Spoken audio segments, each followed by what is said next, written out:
November 7th, 1940. A man named Leonard Coatsworth is crawling on his hands and knees. He is trying to escape. Look at this footage. It looks like a special effect. It looks like rubber, but this is solid steel. Thousands of tons of it, moving like liquid. At 11:10 a.m., the physics finally gave up. Galloping Gertie stopped galloping and started falling. No humans died. But trapped inside that car was Tubby, a three-legged cocker spaniel, the only victim of a disaster that shouldn't have happened. This is the most famous engineering failure in history. You have seen the clip 100 times, but do you know why it happened? It wasn't a hurricane. It wasn't an earthquake. It was a light breeze. It was designed by Leon Coatsworth, the Picasso of bridges. He wanted it sleek. He wanted it thin. He wanted it beautiful. But he forgot one thing. Bridges don't just stand there. They breathe. And sometimes, if the wind is just right, they sing. Welcome to Fatal Blueprints. Today, we investigate the Tacoma Narrows, the bridge that danced itself to death. The late 1930s. The Great Depression had America in a chokehold. Money was scarce. Every dollar counted. The people of Tacoma were desperate. To get to the peninsula, they had to rely on slow, unreliable ferries. They demanded a bridge. A local engineer, Clark Eldridge, drew up the first plan. It was sensible. It used a deep steel truss, a cage of steel 25 feet high, to let the wind pass through. But there was a catch.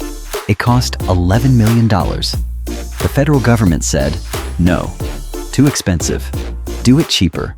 Enter Leonard Coatsworth, the consulting engineer from New York, a legend who had helped design the Golden Gate. Coatsworth proposed something radical. Instead of a 25-foot thick truss, he used solid steel plates. Only 8 feet tall, he believed in deflection theory. He argued that the sheer weight of the bridge and the tension of the cables would keep it stable, like a tightrope. Yeah. And the best part? It only cost $6.4 million. The government loved it. They fired Eldridge's plan and hired Coatsworth. But they missed a deadly detail. The solid steel plates acted like a sail. They caught the wind instead of letting it pass through. Even during construction, the bridge felt alive. Workers got seasick. They chewed on lemons to keep their lunch down. It bounced so much they gave it a nickname, Galloping Gertie. It became a local joke, a tourist attraction. July 1st, 1940, the bridge opened. It was the third longest suspension bridge in the world, and without a doubt, the most slender. Critics said it was too narrow, too flexible. But Leonard Coatsworth assured everyone, the math is perfect. The math worked on paper. But out here in the Narrows, the wind didn't care about equations. It was waiting for the perfect speed.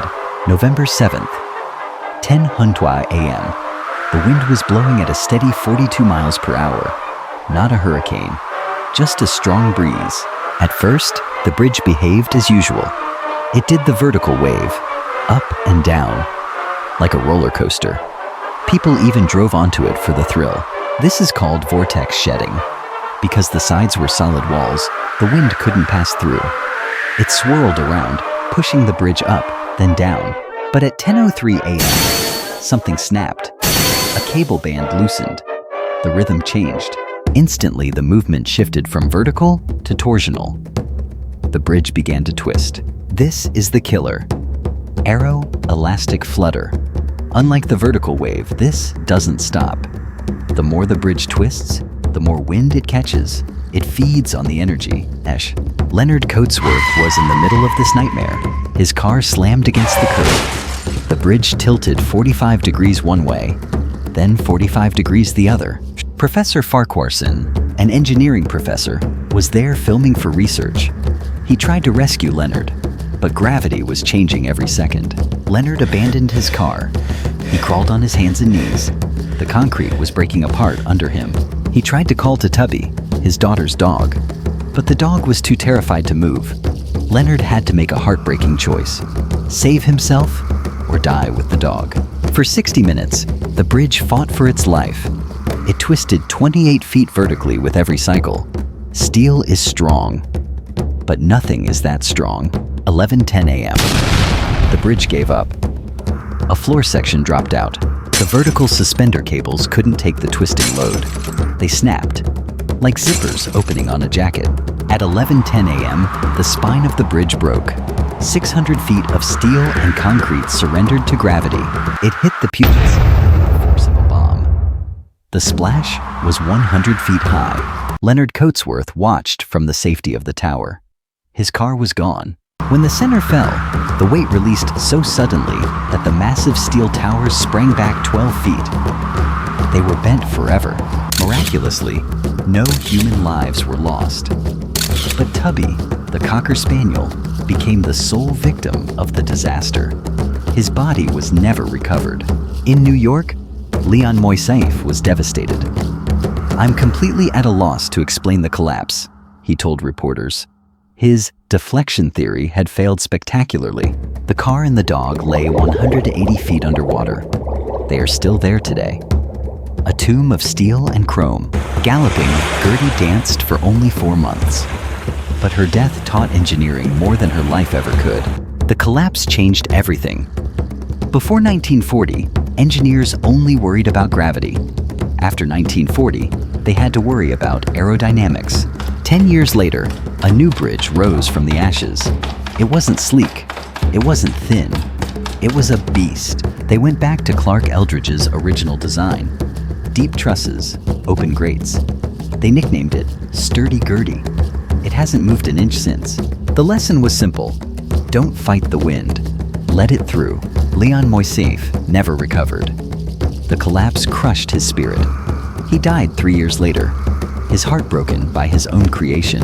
But his failure saved millions. Today, every major bridge, from New York to Tokyo, is tested in a wind tunnel.